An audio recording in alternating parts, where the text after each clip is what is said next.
اگر نون شیرمالایی که درست میکنید سفت و خشک و یا سنگین میشه، با چند قلم مواد ساده میتونید این نون شیرمال نرم و پنبه‌ای رو که مثل ابر سبکه درست کنید و از خوردنش لذت ببرید. سلام، خوشمزه فضای کانال با آشپزخونه کیمیا خیلی خوش اومدین. با یک نون شیرمال فوق‌العاده در خدمتتون هستم. بریم که با هم درستش کنیم.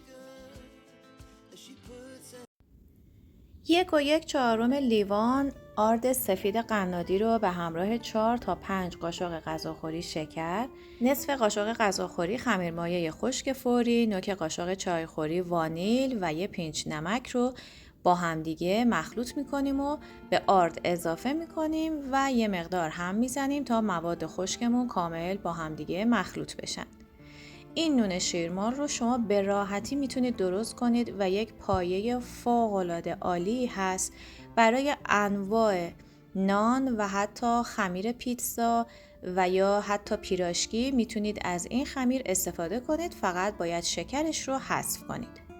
نصف لیوان فرانسوی شیر ولرم رو به مواد خشکمون اضافه میکنیم و کم کم هم میزنیم تا خمیرمون جمع بشه. چون آبخوری آردها با هم متفاوته، بهتره که این کار رو با احتیاط انجام بدید و تمام شیر رو به یک باره اضافه نکنید.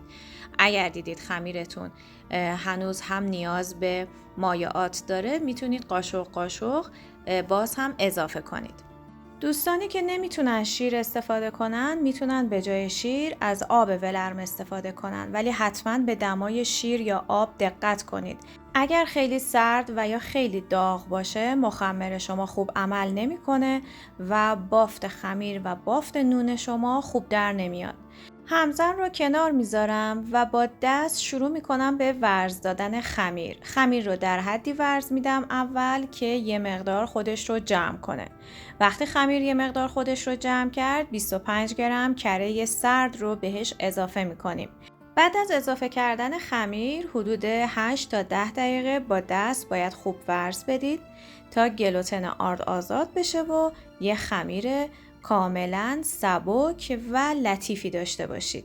اول که خمیر رو شروع میکنید به ورز دادن، طبیعیه که خب خیلی چسبنده هست و باید با ورز دادن این چسبندگی رو از بین ببرید. اگر احساس کردید که بعد از یه مدت که دارید ورز میدید خمیر جمع نمیشه، میتونید خیلی کم در حدی که کف دستتون رو آغشته به آرد کنید خمیر رو آرد پاشی کنید و همچنان ورز بدید تا زود خمیر خودش رو جمع کنه.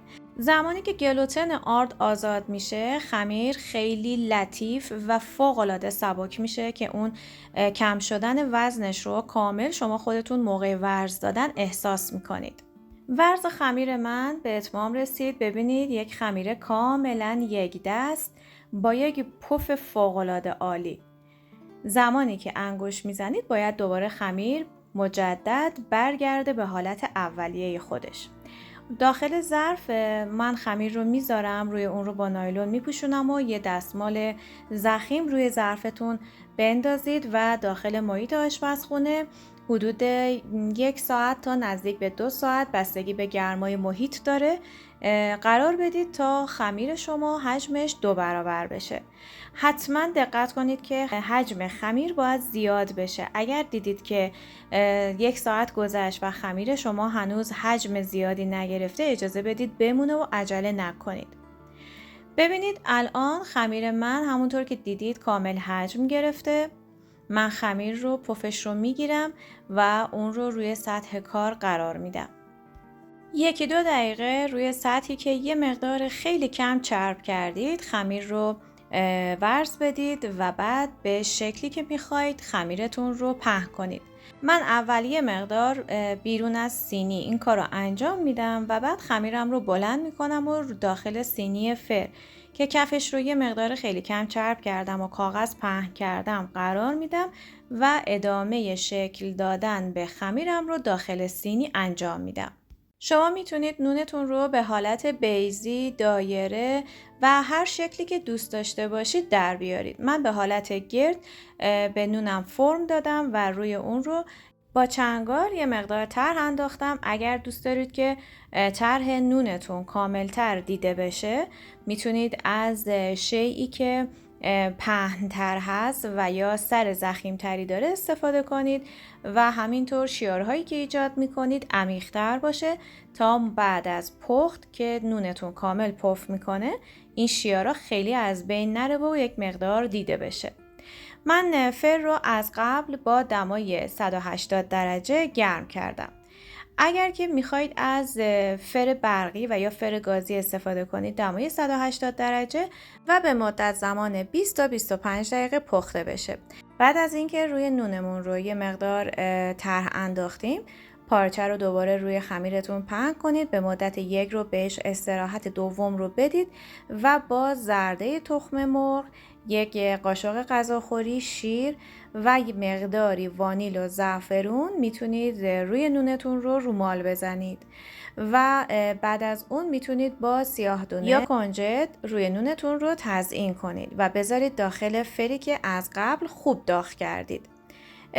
یه نکته‌ای که هست اینه که زیر این نون خیلی زیاد برشته نمیشه.